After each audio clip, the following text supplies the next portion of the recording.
আমেরিকার president Donald Trump পৃথিবীর 41টা দেশের উপরে গত সপ্তাহে একটা নিষেধাজ্ঞা জারি করছে। এই 41টা দেশের মানুষ আমেরিকাতে ভ্রমণ করতে পারবে না, তার মধ্যে বাংলাদেশের নাম নাই।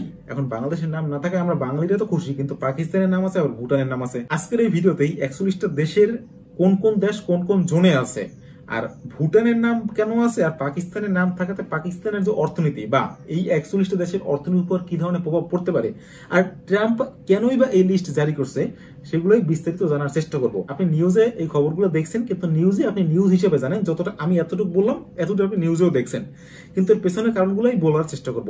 আমেরিকাতে যখনই এই ট্রাম্প আসছে দ্বিতীয়বারের মতো, তখন সেই প্রত্যেক দিন নতুন নতুন নিয়ম সেখানে অ্যাড করতেছে, আবার সেই 100 বছরের পুরনো যে নিয়ম আছে সেগুলো সে বাদ দিতে দ্বিধা করতেছে না। যেমনটা হচ্ছে সিটিজেনশিপ বাই বার্থ। আমেরিকার মাটিতে যদি কেউ জন্মগ্রহণ করে, ইভেন আমেরিকার আকাশে, মানে আমেরিকার উপর থেকে কোনো একটা প্লেন যাচ্ছে, সেই প্লেনে যদি কোনো বাচ্চা জন্মগ্রহণ করে যার বাবা মা হয়তো বাংলাদেশি নাগরিক বা আমেরিকান নাগরিক না, ওই বাচ্চাটাও আমেরিকার আকাশে জন্মগ্রহণ করাতে সে আমেরিকান সিটিজেনশিপ পেয়ে যেত।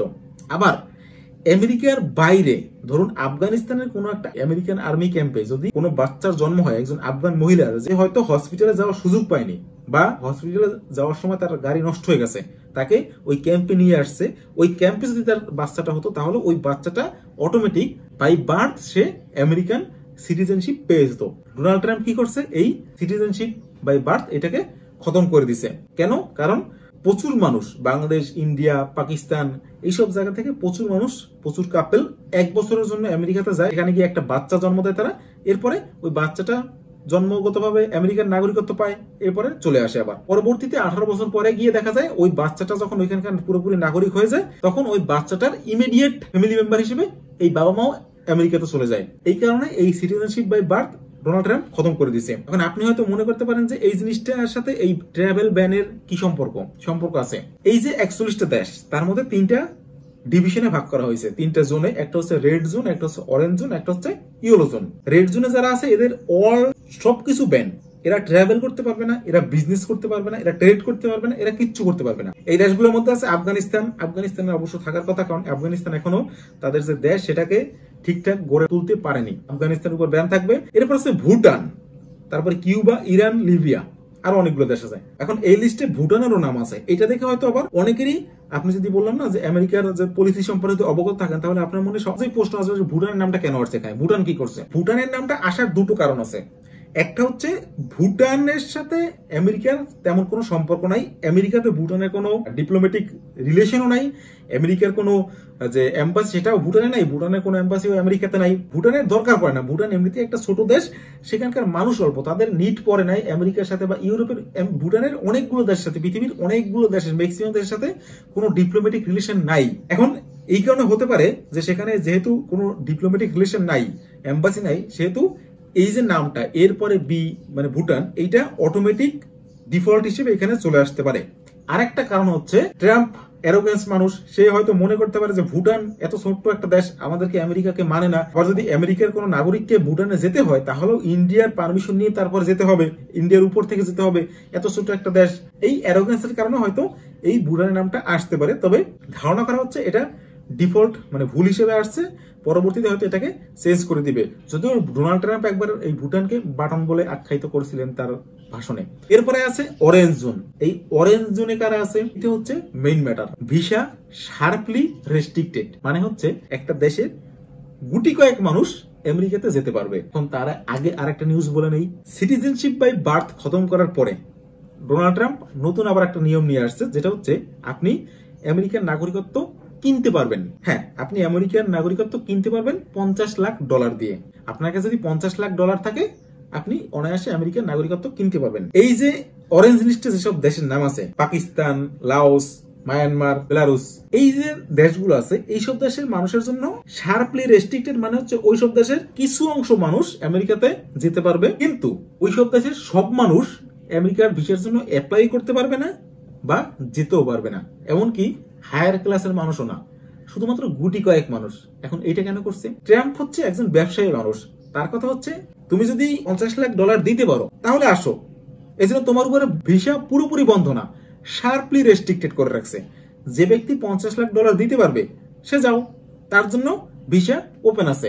এখন এই ধরনের দেশের সাথে কি হয়, এই যে বাংলাদেশ, পাকিস্তান, ইন্ডিয়া, এখানকার যে পলিটিশিয়ানরা আছে, বড় বড় ব্যক্তি, বিজনেসম্যানরা আছে, এদের বাচ্চাদের আমেরিকাতে লেখাপড়া করার জন্য পাঠায়।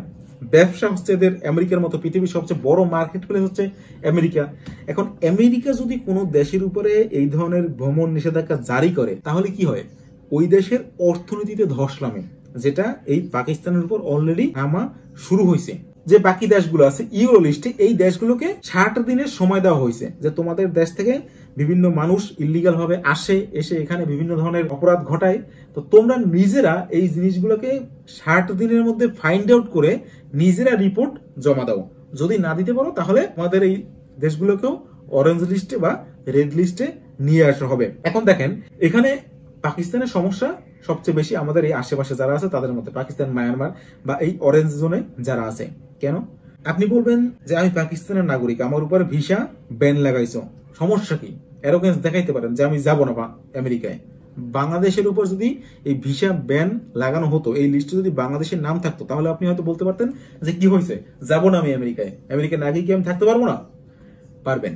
কিন্তু ব্যাপারটা হচ্ছে, আমেরিকা আপনার দেশের উপরে ব্যান লাগানো মানে হচ্ছে শুধুমাত্র আমেরিকাতে যে আপনি ব্যান তা কিন্তু না, আপনি পৃথিবীর অনেকগুলো দেশে এখন ব্যান।